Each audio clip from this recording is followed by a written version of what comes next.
Amis, pour pouvoir lire l'esprit de quelqu'un, il est essentiel de connaître 3 méthodes.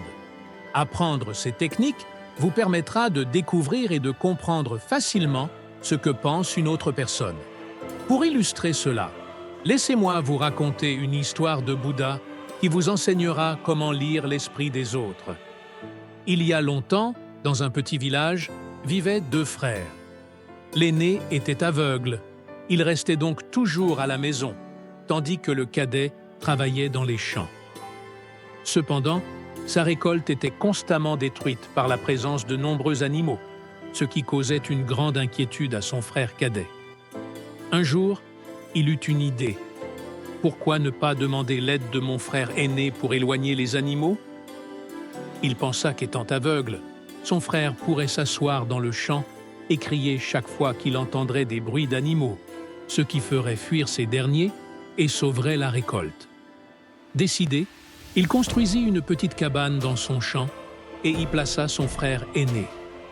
Il lui expliqua : « Frère, lorsque tu entendras des bruits d'animaux, crie fort pour qu'ils s'enfuient et que nous puissions protéger la récolte. » Le frère aîné accepta la proposition et commença à faire sa part. Pendant plusieurs jours, chaque fois qu'il entendait un animal, il criait de toutes ses forces et réussissait à les éloigner. Cependant, un jour, un cerf entra dans le champ et brisa la clôture avant de s'échapper. Juste à ce moment-là, un roi qui poursuivait le cerf arriva sur les lieux. En remarquant la présence de l'homme aveugle, le roi lui demanda : « As-tu vu passer un cerf par ici ?» Le frère aveugle répondit : « Majesté, je suis aveugle, je ne peux pas voir un cerf. Mais je peux vous dire que l'animal qui vient de fuir de mon champ ne vaut pas la peine d'être poursuivi. Vous perdez votre temps. » Surpris, le roi se demanda : « Comment un homme aveugle peut-il savoir cela? Comment peut-il affirmer que ce cerf ne vaut pas la peine d'être poursuivi ?» Intrigué, il dit à l'homme : « Me trompes-tu? Tu dis être aveugle, mais en même temps, tu affirmes que l'animal qui est passé par ici ne mérite pas d'être suivi. Comment est-ce possible ?» Le frère aveugle répondit calmement : « Ô grand roi, l'être que vous croyez être un cerf n'est en réalité pas. Le cerf est une chevrette, et de plus elle est enceinte. Autant que je sache, aucun roi n'a jamais chassé une chevrette enceinte. C'est pourquoi je vous dis que la poursuivre ne vaut pas la peine. Vous ne devriez pas perdre votre temps à cette chasse. » En entendant cela, le roi fut encore plus étonné. Il ne comprenait pas comment cet homme aveugle savait qu'il s'agissait d'une chevrette enceinte. Il pensa : « Comment un aveugle peut-il savoir cela? Comment sait-il que le cerf que je poursuis est une chevrette enceinte ?» La certitude avec laquelle l'homme parlait suscita encore plus de curiosité chez le roi, et il décida d'enquêter sur la vérité. Le roi ordonna alors à son commandant : « Je veux que cet animal soit capturé vivant, car je dois vérifier s'il est vraiment une chevrette enceinte. Cet homme aveugle l'affirme avec tant de certitude que je dois le vérifier. Va et découvre la vérité. » Le commandant obéit à l'ordre et partit à la recherche de l'animal. Après un certain temps, il revint et informa le roi. « Ô Majesté, l'homme aveugle avait raison. Il s'agit bien d'une chevrette enceinte. » Le roi, en entendant cela, fut émerveillé. Il ne comprenait pas comment cet homme aveugle avait pu le savoir. De nombreuses questions envahirent son esprit, jusqu'à ce qu'il décide finalement d'aller au fond de l'affaire.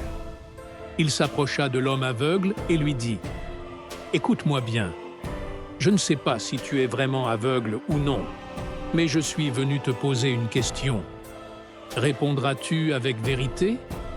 L'homme aveugle répondit : « Ô roi, tu peux me poser toutes les questions que tu veux, et je te répondrai sincèrement. » Le roi continua : « D'un côté, tu dis être aveugle, et de l'autre, tu m'as parlé avec certitude de l'animal que je poursuivais.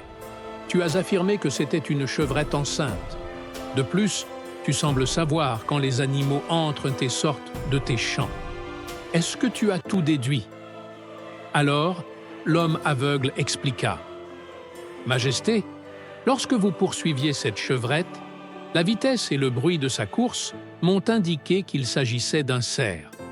De plus, le barrage de mon champ est assez bas. Un cerf normal aurait facilement pu le sauter. Cependant, celui-ci a brisé le barrage au lieu de le sauter et s'est enfui. S'il avait essayé de sauter, il aurait mis sa progéniture en danger. C'est pourquoi j'ai su qu'elle était enceinte. Après avoir écouté cette explication, le roi fut stupéfait par la capacité de l'homme aveugle. Il comprit qu'en dépit de sa cécité, cet homme possédait une connaissance et une perception extraordinaires. Le roi décida de profiter de cette sagesse et lui posa une autre question. « Tu es un homme sage et tu sembles comprendre beaucoup de choses. Aujourd'hui, je t'ai appelé pour que tu me dises la vérité sur quelque chose qui me trouble. Je veux savoir si ma femme me reste fidèle. » L'homme aveugle répondit « Majesté, quel genre de question est-ce ? Cela fait de nombreuses années depuis votre mariage, et maintenant vous voulez savoir cela. Pourquoi ces doutes surgissent-ils dans votre esprit ?» Mais le roi insista. « Tu dois me répondre. Si tu ne le fais pas, je te condamnerai à mort. » En entendant la menace, l'homme aveugle répondit « D'accord, je répondrai à ta question. Mais avant, j'ai besoin que tu fasses quelque chose pour moi. » Le roi demanda « Que dois-je faire ?» L'homme aveugle répondit « Tu dois me laisser seul avec ta femme dans une chambre. » Au début, le roi fut furieux face à cette demande. Cependant, après réflexion, il accepta et ordonna à son commandant de satisfaire la requête. L'homme aveugle et la reine se retrouvèrent seuls dans une chambre. À ce moment-là, l'homme aveugle dit à la reine « Je veux te toucher ». En entendant cela, la reine se mit en colère et commença à le frapper sans pitié, parfois avec les mains, parfois avec les pieds, et, à d'autres moments, de toute sa force. Malgré la brutalité de la gifle, l'homme aveugle réussit à s'échapper vivant et se dirigea directement vers le roi. Lorsqu'il arriva devant lui, il dit « Oh, roi, ta femme n'est pas fidèle !» En entendant cela, le roi fut envahi par la colère. Il dégaina son épée et se dirigea directement vers la reine. En la confrontant, il lui dit avec fureur « Aujourd'hui, je vais te poser une question et tu dois répondre avec la vérité absolue. Si tu dis un seul mensonge, je te séparerai la tête du corps. » Il lui demanda alors « Dis-moi, es-tu fidèle ou non ?» La reine, avec fermeté, répondit « Oh, roi, tu peux me tuer si tu le souhaites, mais je ne suis pas fidèle. » En entendant cela, le roi ressentit une profonde satisfaction, car tout ce que l'homme aveugle lui avait dit s'était avéré vrai. Intrigué, le roi se rendit immédiatement à la recherche de l'homme aveugle et lui demanda « Comment savais-tu que ma femme n'était pas fidèle ?» L'homme aveugle répondit « Oh, roi, tu m'as demandé de te dire la vérité, et c'est ce que j'ai fait. Comment l'ai-je su? Parfois, une seule action suffit pour révéler la vérité. J'ai dit à ta femme que je voulais la toucher, et sa réaction fut d'une colère extrême, au point de me frapper de toutes ses forces. Dis-moi, comment une femme fidèle peut-elle toucher un autre homme? Si elle l'était vraiment, elle aurait simplement rejeté ma demande. Mais au lieu de cela, elle m'a frappé et, dans le processus, a fini par toucher tout mon corps. Maintenant, dis-moi, comment une telle femme peut-elle être fidèle? Le roi, stupéfait, lui dit « Tu es très sage. Bien, poursuivons. » Puis il ajouta « Réponds correctement à une autre question et je te laisserai partir. » Le roi posa alors la question « Dis-moi, suis-je vraiment le fils de mon père ou d'un autre homme ?» L'homme aveugle répondit « Oh, roi, quelle importance cela a-t-il?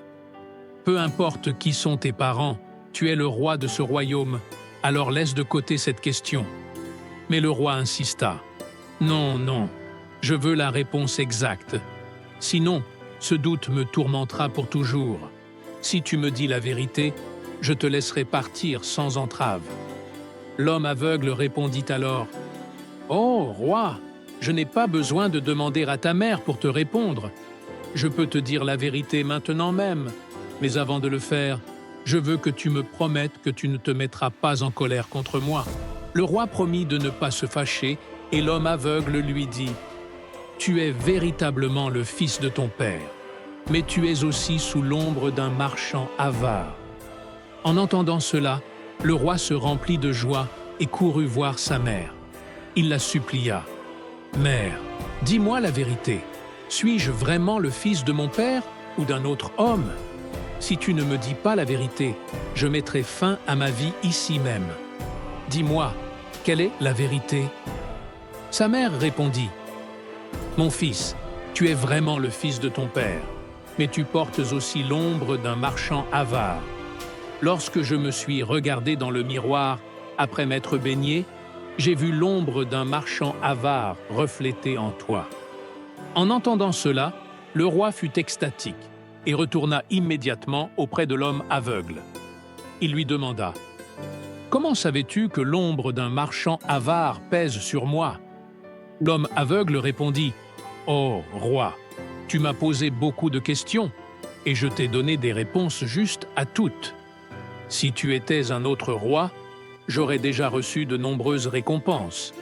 Cependant, jusqu'à maintenant, tu ne m'as donné aucune pièce, ce qui m'a fait déduire que tu es un homme très avare. » En entendant cela, le roi éclata de rire et dit: « Ce que tu me demanderas, je le ferai sans hésitation. Mais dis-moi, comment sais-tu ce qui est juste et ce qui ne l'est pas? Comment peux-tu donner des réponses aussi précises et exactes? » L'homme aveugle répondit: « Oh, roi, je suis né sans vue.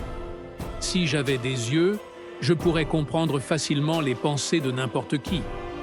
L'esprit a son propre langage, et ce langage se reflète dans les actions du corps. En observant les yeux, les lèvres, la manière dont une personne se déplace et ses activités, on peut comprendre ses pensées. À partir de cela, on peut connaître l'esprit de n'importe qui. Mais comme je suis aveugle, je perçois à travers les actions. Si je veux savoir quelque chose, je confie une tâche à une personne pour voir comment elle agit, comment elle l'exécute. Et en me basant sur cela, je comprends ce qu'elle a dans l'esprit. » Intrigué, le roi demanda: « Alors, tu veux dire que je pourrais aussi connaître les pensées des autres? » L'homme aveugle répondit: « Bien sûr, toi aussi, tu peux comprendre l'esprit de n'importe qui. Mais pour cela, tu dois travailler sur toi-même. Et ce travail consiste à apaiser ton esprit, à amener ta conscience dans le présent. Aujourd'hui, je vais te montrer 3 façons de le faire. Ce sont des méthodes très simples, mais avant de te les révéler, ô roi, tu dois faire quelque chose: concentrer ton esprit. Si nous arrivons à concentrer notre esprit et à l'amener dans le moment présent, nous pouvons comprendre les pensées des autres, car eux aussi pensent dans le présent. Mais si notre esprit est piégé dans les souvenirs du passé, comment pourrons-nous savoir ce que pense la personne qui se trouve devant nous en ce moment même? Pour comprendre les pensées d'une personne, nous devons d'abord concentrer notre esprit et être pleinement présent. Une fois cela accompli, une personne se dirige vers le roi et lui dit: « Oh, roi, je vais te dire 3 méthodes grâce auxquelles tu peux facilement comprendre les pensées de n'importe qui. » Alors, un homme aveugle s'approche du roi et lui dit: « Oh, roi, la première méthode consiste à observer les yeux. La chose la plus importante lorsqu'on parle à quelqu'un est de le regarder dans les yeux, car bien que les yeux ne parlent pas, ils révèlent beaucoup. Si nous apprenons à interpréter les signes dans le regard d'une personne, nous pouvons découvrir ce qui se passe dans son esprit, ce à quoi elle pense et quelles sont ses intentions. Bien que je n'ai pas Dieu, j'ai acquis cette compétence il y a de nombreuses années de mon maître, le vénéré Gautama Bouddha. À l'époque, j'avais encore la vue et je pouvais comprendre les pensées des gens simplement en observant leurs yeux. Donc, si tu veux mieux comprendre les autres, tu dois te concentrer sur leur regard, où ils dirigent leurs yeux, quelle partie ils observent et dans quelle direction ils les bougent. Si pendant une conversation, les yeux d'une personne bougent constamment d'un côté à l'autre, cela signifie qu'elle cherche une manière d'échapper au dialogue. Si quelqu'un évite le contact visuel direct, cela pourrait signifier qu'il ment, craignant que son mensonge soit découvert. En revanche, si la personne maintient son regard fixe sans mouvement brusque, il est probable qu'elle soit sincère et vraiment intéressée par la conversation. Tu dois aussi prêter attention au mouvement de ses sourcils. Si elle les abaisse en détournant les yeux, cela peut signifier qu'elle est plongée dans une pensée profonde ou préoccupée par autre chose. Si elle les relève et que ses yeux s'écarquillent, cela indique probablement qu'elle est surprise ou curieuse de ce que tu dis. Un autre détail important est la taille de ses pupilles. Les pupilles sont la partie noire de l'œil. Si elles se dilatent, cela signifie qu'elle t'apprécie ou qu'elle est intéressée par ce que tu dis. Elle peut se sentir excitée ou heureuse. Si, au contraire, elle se contracte, cela indique du déplaisir, de l'inconfort ou même de la colère. Regarde aussi la couleur du blanc de ses yeux, connu sous le nom de sclère. Si la sclère est rougeâtre, cela peut être un signe de fatigue, de stress ou de maladie, et il est possible que la personne ne souhaite pas parler à ce moment-là. Je me souviens d'une occasion où j'ai rencontré un voyageur épuisé. Pendant que nous discutions, ses yeux bougeaient constamment sans me regarder directement. Cela m'a fait remarquer qu'il était nerveux et qu'il voulait partir dès que possible. Je soupçonnais qu'il cachait quelque chose, alors j'ai commencé à lui poser plus de questions, jusqu'à ce que je découvre finalement qu'il avait un plan secret. En plus du regard, il y a d'autres expressions faciales qui nous aident à comprendre les pensées d'une personne. Parfois, le visage reflète des émotions même quand quelqu'un essaie de les dissimuler. Si tu prêtes attention aux gestes d'une personne, tu pourras remarquer si elle est déçue, profondément triste ou extrêmement heureuse. Tous ces détails peuvent te révéler ce que ressent une personne à l'intérieur, même si elle ne dit pas un mot. Oh, roi, le visage est comme un tableau qui montre les sentiments cachés des gens. Si tu veux mieux les comprendre, tu dois apprendre à lire ces signaux silencieux. Lorsqu'une personne baisse les yeux et affiche un visage triste, cela signifie généralement qu'elle est malheureuse, insatisfaite ou qu'elle a perdu quelque chose. Tu peux noter sa dépression dans ses yeux et sa posture.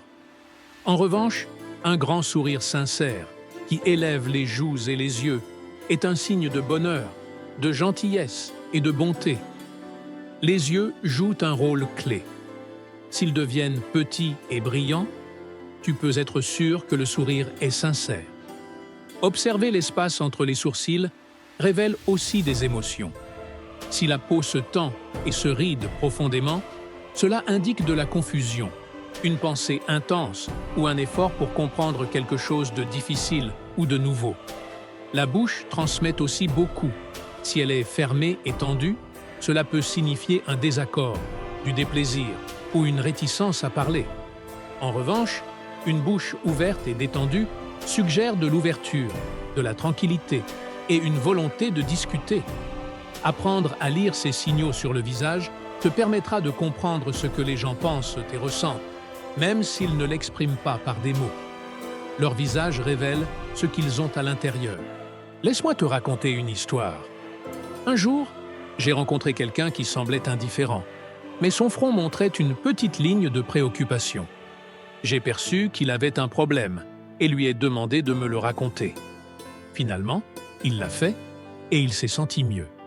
Un visage véritablement souriant fait en sorte que les yeux reflètent de la joie. En revanche, un front froncé abaisse les sourcils, signe de préoccupation ou de confusion. Les sourcils levés peuvent indiquer la surprise ou la curiosité.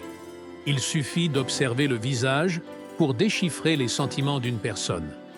De plus, il existe une troisième forme de communication, le langage des gestes et de l'expression corporelle.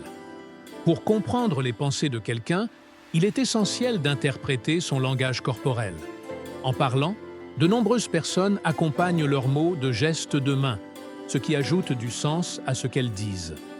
Le corps et les mains peuvent transmettre des messages sans mots, comme un langage secret qui révèle des désirs et des émotions à travers de petits gestes. Par exemple, si quelqu'un tambourine des doigts en parlant avec toi, cela pourrait signifier qu'il s'ennuie, qu'il est pressé ou qu'il veut mettre fin à la conversation. Je me souviens d'un vendeur nerveux qui faisait ce geste. En remarquant son inconfort, j'ai négocié un meilleur prix et l'ai pris par surprise. Lorsque quelqu'un croise les bras, il est possible qu'il ne soit pas d'accord avec toi ou avec ce que tu dis. Ce geste agit comme une barrière pour protéger ses pensées et ses émotions. Si tu vois cela, tu peux être aimable et prudent en parlant avec lui pour l'aider à se détendre et à s'ouvrir davantage. En revanche, si quelqu'un se penche en avant pendant qu'il t'écoute, c'est un signe d'intérêt et d'attention. Cela montre qu'il se soucie vraiment de ce que tu dis. Si une personne se penche en avant pendant que tu parles, cela signifie qu'elle est intéressée par ce que tu dis et veut en savoir plus. Ce geste montre qu'elle écoute attentivement, apprend et essaie de comprendre. Je me souviens d'un professeur très sage qui faisait cela. Il était très calme, mais en se penchant avec intérêt, il montrait son désir d'en apprendre davantage sur le sujet. Parfois, lorsque les gens se touchent le visage en parlant, tu peux découvrir ce qu'ils pensent. Cela indique généralement de l'inquiétude, une réflexion profonde ou qu'ils ont une grande idée en tête. Ces petits gestes peuvent révéler ce qui se passe dans leur esprit et leur cœur. Pour bien comprendre les autres à travers leur langage corporel et les mouvements des mains, il est essentiel d'être patient, observateur et de prêter attention à ce qu'ils ne disent pas. Ces signaux subtils agissent comme un livre silencieux qui révèle des émotions et des pensées cachées, te permettant ainsi de mieux te connecter avec eux. Si nous apprenons à interpréter ces trois formes de communication, expression faciale, langage corporel et gestes, nous pourrons rapidement comprendre ce que quelqu'un ressent, quel intérêt il porte à nos paroles et quelles idées traversent son esprit. Cependant, pour y parvenir, tu dois d'abord centrer ton attention, apaiser ton esprit et te concentrer sur le présent. Si tu es distrait par des souvenirs du passé ou préoccupé par l'avenir, tu ne seras jamais capable de remarquer les gestes de l'autre personne, ni de comprendre son langage corporel. C'est pourquoi les grands sages et maîtres spirituels peuvent lire les gens si facilement. Leur esprit est en paix, concentré, ce qui leur permet de percevoir les pensées des autres, sans difficulté. J'espère que cette histoire t'a intéressé et que tu as appris quelque chose de nouveau. Si tu as aimé, montre ton soutien en t'abonnant à cette chaîne. Cela me motivera à continuer de créer des histoires intéressantes et informatives pour toi. Merci d'avoir regardé et à bientôt dans la prochaine vidéo.